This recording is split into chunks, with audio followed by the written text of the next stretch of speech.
على الحدوتة لما تكون بدايتها توتة خلصت الحدوتة من بدايتها. ده لو كان فكر قدر ان دي هتكون نهايتها، ده كان في حاله جاله شيطان وقال له قرب يا عم جرب. عجبك كلامهم لما يبصولك، ده شاب بيتي حشش يسقفولك، شاتم من كل حتة لتحته يشدوا بيندهولك. ده دورك ولع ورول اطحن وشد، دخلت لون مش لونك، اتشدت رجله طريق مضروب ضرب الظلام. زمان كان ابن ناس مبسوط، لكن النهارده اصبح انسان منبوذ.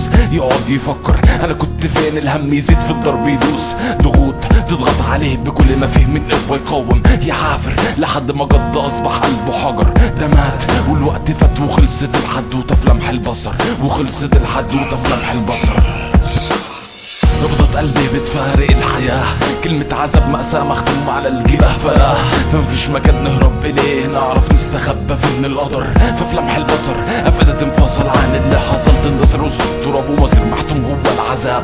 فالروح تهاب من الذهاب إلى الجحيم، والجسد زل جارح طارح تحت الضريح. موت الإنسان ذكرى هتفضل في النسيان.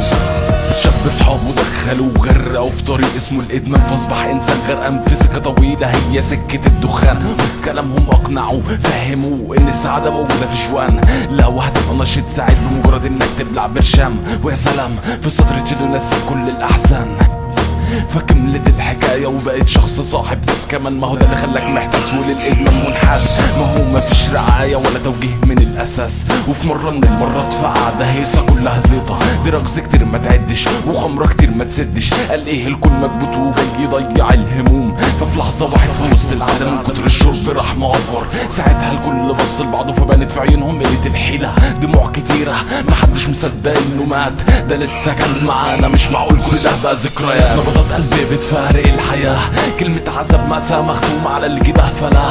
فمفيش مكان نهرب إليه، نعرف نستخبى في من القدر. ففي لمح البصر أفادت انفصل عن اللي حصل، تندثر وسط التراب ومصير محتوم هو العذاب.